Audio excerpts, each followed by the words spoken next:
আসসালামু আলাইকুম সুপ্রিয় দর্শক মণ্ডলী। মানিকের বিচি নিয়ে কান্নাকাটি। বিচারপতি শামসুদ্দিন চৌধুরী মানিক, তিনি অ্যাপিলেট ডিভিশনের জাস্টিস ছিলেন, আপিল বিভাগের বিচারক ছিলেন। তিনি তার নামের সাথে বিচারপতি শব্দটা শুনতে চান, এজন্য বিচারপতি নামটা অ্যাটাস্টেড হয়ে গেছে। তো যাই হোক, এই বিতর্কিত ব্যক্তি সম্পর্কে অনেকের জানাশোনা যে তিনি বিএনপির আমলেই বিচারক থাকা অবস্থায় তাকে পুলিশ স্যালুট করে নেয়, যার কারণে কি হয়েছিল, পুলিশের আইনের চাকরি চলে গিয়েছিল ঘটনাক্রমে সিস্টেমে। বিমানে উঠে বিজনেস ক্লাসে বসেছিল, অথচ তার নামে বিজনেস ক্লাসের সিট নেওয়া ছিল না। এ ধরনের অনেক বিতর্কিত ঘটনা। টেলিভিশন টকশোতে সে আওয়ামী লীগ গুন্ডা সন্ত্রাসকেও হার মানিয়েছে, আওয়ামী লীগের পক্ষে এমন দালালি করেছে, ইন্ডিয়ার পক্ষে জামাত ইসলামী নেতাদেরকে ফাঁসি দিয়েছে, দেলোয়ার হোসেন সাইদিকে, সেগুলো সে খুব প্রাউড ফিল করে বলতো। যাই হোক, এ ধরনের উচ্ছৃঙ্খল সাইকোপ্যাথ, অসভ্য, বর্বর, নিষ্ঠুর লোক কিভাবে সুপ্রিম কোর্টের বিচারকের চেয়ারে বসেছে সেটা ভাবতেও অবাক লাগে। আমরা হয়তো শামসুদ্দিন চৌধুরীকে চিনি, বাকি যে নাসিম, নিজামুল হক, নাসিম টাসিম আছে, অন্যরা যে আছে তাদের সম্পর্কে আমরা তেমন আলোচনায় নাই। অনেকে আছে যে হত্যা মামলার আসামি, বিভিন্ন ধরনের ফৌজদারি মামলার আসামি, বিভিন্ন ধরনের টেনে টুনে পাশ করা লোকজন। আমাদের মতন সাধারণ পাবলিক যারা টেনে টুনে পাশ করা লোক, আমরা ভিন্ন কথা, আমরা তো বিচারপতি হতে যাই না। ওই চেয়ারে গেলে তো একটু ভালো পাস টাস করা, ভালো রেজাল্ট দরকার হয়, নীতি নৈতিকতা দরকার হয়, ভালো বায়োডাটা থাকা দরকার। একজন লোক এসএসসি মেট্রিকুলেশন পাস না করে মন্ত্রী হয়তো হইতে পারে, মেম্বার অফ পার্লামেন্ট, সংসদ সদস্য হতে পারে, কিন্তু বিচারপতি সেগুলো হওয়া তো সাধারণ কোনো বিষয় না। ইউনিভার্সিটির ভাইস চ্যান্সেলর হওয়া তো কোনো সাধারণ বিষয় না। তো যাই হোক, নিজের সৎ বোনকে ধর্ষণ করেছে এমন ব্যক্তিকেও নাকি বিচারকের চেয়ারে বসিয়েছে এই গোপালী। 11-11 আগে সুপ্রিম কোর্টে যে ভাঙচুর হয়েছিল, সুপ্রিম কোর্টের প্রধান বিচারপতির এজলাসে ভাঙচুর হয়েছিল, অনেক অপ্রীতিকর, অনেক নৈরাজ্যকর পরিবেশ তৈরি করেছিল আইনজীবীরা, তাদেরকে বিচারক হিসেবে নিয়োগ দিয়েছিল। যাই হোক, সে বিষয়ে আমি অনেক কথা বলেছি, আমি সাধারণ নাগরিক হিসেবে এ বিষয়ে অনেকবার কথা বলেছি, আগামী তো বলার চেষ্টা করবো। এখন যেটা বলেছি, শামসুদ্দিন চৌধুরীর বিচি নিয়ে কান্নাকাটি, অর্থাৎ বিচি মানে অন্ডকোষ। তাকে আপনারা দেখেছেন যে সিলেটে কিভাবে জঙ্গলে তাকে পেয়েছে, কিভাবে ভারতে গিয়েছিল আবার এসেছে, সেগুলো আপনারা জানেন। তারপর সিলেটের কোর্টে উঠিয়েছে, সেখানে বিক্ষুব্ধ যুবকরা তার উপরে মারধর করেছে, পুলিশ ঠেকিয়ে রাখতে পারেনি। কোন সময় তার বিচিতে আঘাত লেগেছে আমরা জানি না, হয়তো বা কেউ লাথি টাথি দিয়েছে। ব্যক্তিগতভাবে আমি এটা সমর্থন করি না, এটা ভবিষ্যতের জন্য খারাপ। আমরা যদি ন্যায় বিচার প্রতিষ্ঠা করতে চাই, একজন কাফের, একজন যত বড় সন্ত্রাস হোক, তাকে আইনের মাধ্যমে বিচার করতে হবে। তাহলে আমাদের চেইন অফ কমান্ডর যদি বলি, সেটা ঠিক থাকবে, আমাদের বিচারের ধারাবাহিকতা ঠিক থাকবে। তা না হলে একটি নৈরাজ্যকর পরিবেশ তৈরি হবে এবং এটা ইনজাস্টিস। এক কুখ্যাত ডাকাত যত বড় অপরাধী হোক, সে বিচারের আওতায় আসবে, বিচার হবে, সাক্ষী প্রমাণ হবে, রায় হবে, তারপর তার শাস্তি হবে।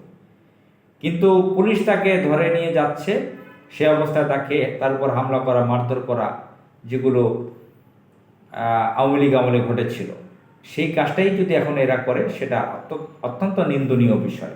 আমরা দেখেছি যে হামাসের কাছে বন্দী ছিল ইসরায়েলি অনেক মানুষ, নারী পুরুষ, তারা নিরাপদে ছিল, তারা অনেকে মুসলমান হয়ে গেছে মুসলমানদের আদর্শ দেখে। আফগানিস্তানে অনেক আটক ছিল তালেবানদের হাতে, অনেক বিদেশি শয়তানদের রেপ্লিকারা, তারা অনেক নিরাপদে ছিল তালেবানদের কাছে, সম্মানের ছিল। ভারতীয় একজন যুবক সাংবাদিক, সে তো বলেছে কিভাবে সম্মান দেখিয়েছে, কত দামি দামি খাবার খাইয়েছে তাকে বন্দি অবস্থায়। তো আল্লাহ রাসূল সাল্লাল্লাহু আলাইহি সাল্লাম বিভিন্ন সময় যে যুদ্ধ সংঘটিত হয়েছে, সাহাবাগণের কাছে আল্লাহ রসুলের কাছে অনেক কাফেররা বন্দী হয়েছিল, কিন্তু তারা অত্যন্ত সম্মানজনক অবস্থায় ছিল। অনেকে ইসলাম গ্রহণ করেছে ইসলামের আদর্শ দেখে।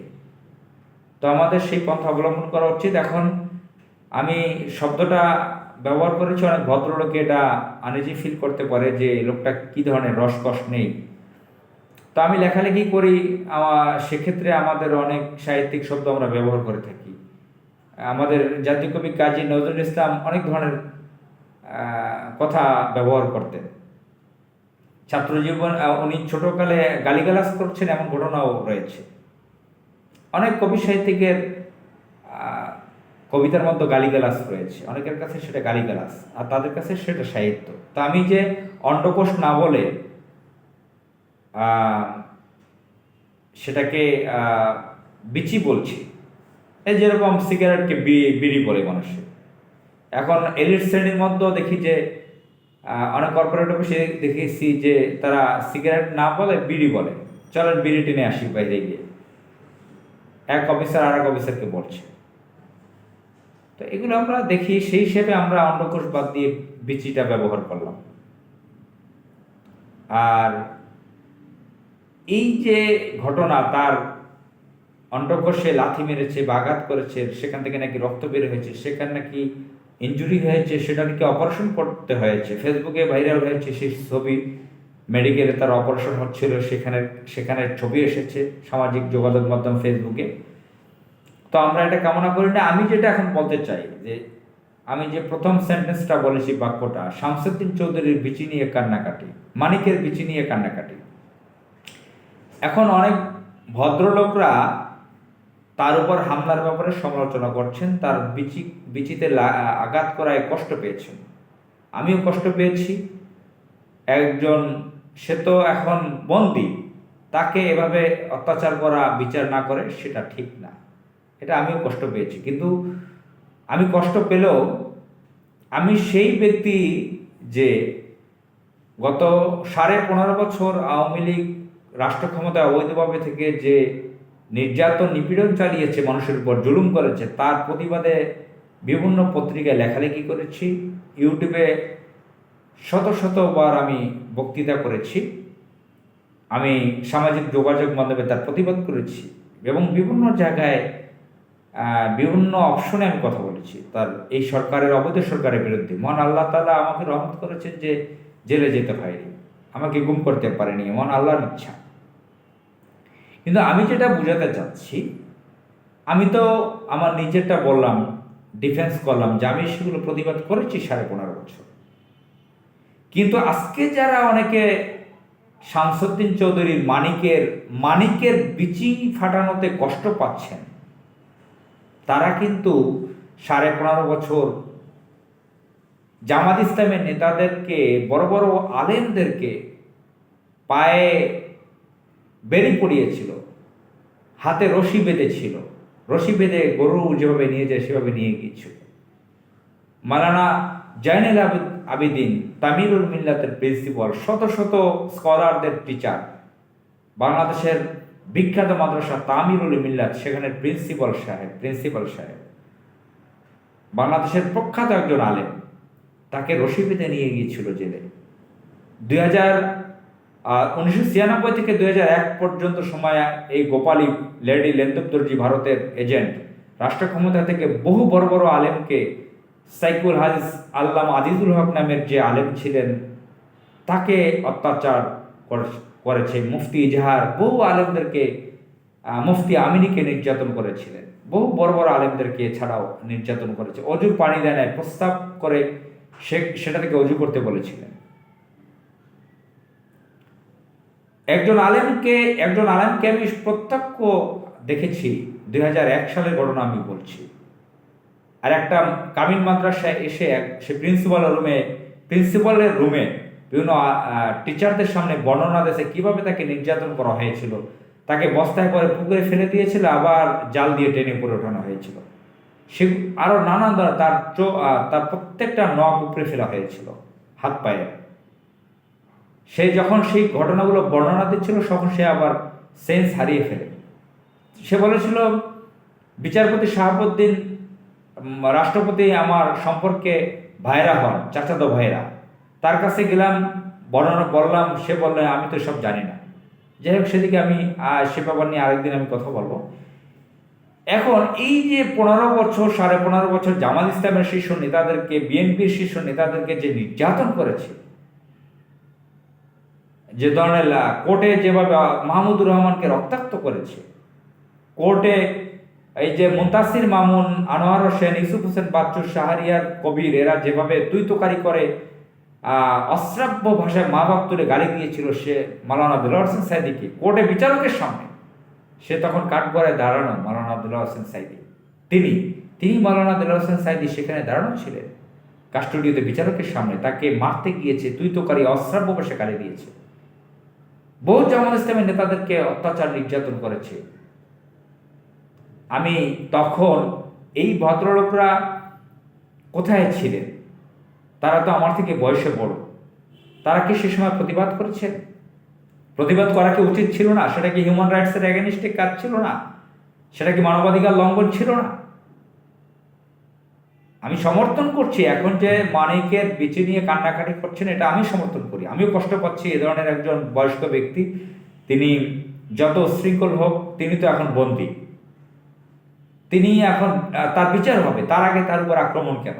এটা আমিও সমর্থন করি। কিন্তু এই ভদ্র ব্যক্তিরা কেন সেটা সেই সময় চুপ ছিলেন না? হজরত আবু বকর, হজরত উমর, হজরত ওসমান, হজরত আলীর মতন পরা ইসলাম গ্রহণ পরে করেছেন। আমি তো খোলাফায়ে রাশিদিনের 4 জন খলিফার নাম বললাম, এবং বহু সাহাবী যুবক বয়সে তারা অমুসলিম ছিলেন, তরুণ বয়সে পরবর্তীতে ইসলাম গ্রহণ করেছেন।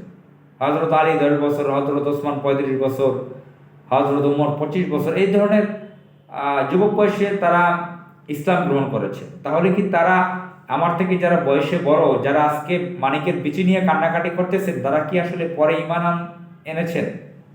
তারা কি আগে টের পান না 15.5 বছর কি হয়েছিল হাসিনা জুলুম নির্যাতন? সেই সময় তারা কেন প্রতিবাদ করেন না? এই যে অবৈধ সরকার যে নিজেদের মতো করে ট্রাইব্যুনাল গঠন করে ফাঁসিতে ঝুলিয়ে হত্যা করলো জামাত ইসলামের শীর্ষ নেতাদেরকে, অনেক এই ধরনের ব্যক্তিদেরকে বলতে শুনেছি জামাত ইসলাম কেন ক্ষমা চায় না। হ্যাঁ, এই সমস্ত ফালতু কথা বলতো। সুতরাং তাদের উভয়টাই বলা উচিত। মানবাধিকারের পক্ষে কথা বলতে, হিউম্যান রাইটসের ব্যাপারে কথা বলতে উভয়টাই বলা উচিত। এক পক্ষ, একতরফা, এক সাইড নিয়ে কথা বললে হবে না। আমি দুঃখ প্রকাশ করছি আমার কোনো গরম কথায় কেউ যদি কষ্ট পেয়ে থাকেন। আর শামসুদ্দিন চৌধুরী মানিকের আমি দৃষ্টান্ত বিচার চাই, শাস্তি চাই, বিচারের মাধ্যমে বিচারহীনভাবে যাতে শুধু মানিক না, কোনো ব্যক্তির যাতে আদালত প্রাঙ্গণে হামলার শিকার না হয়, সেটা আমার কামনা। আসসালামু আলাইকুম।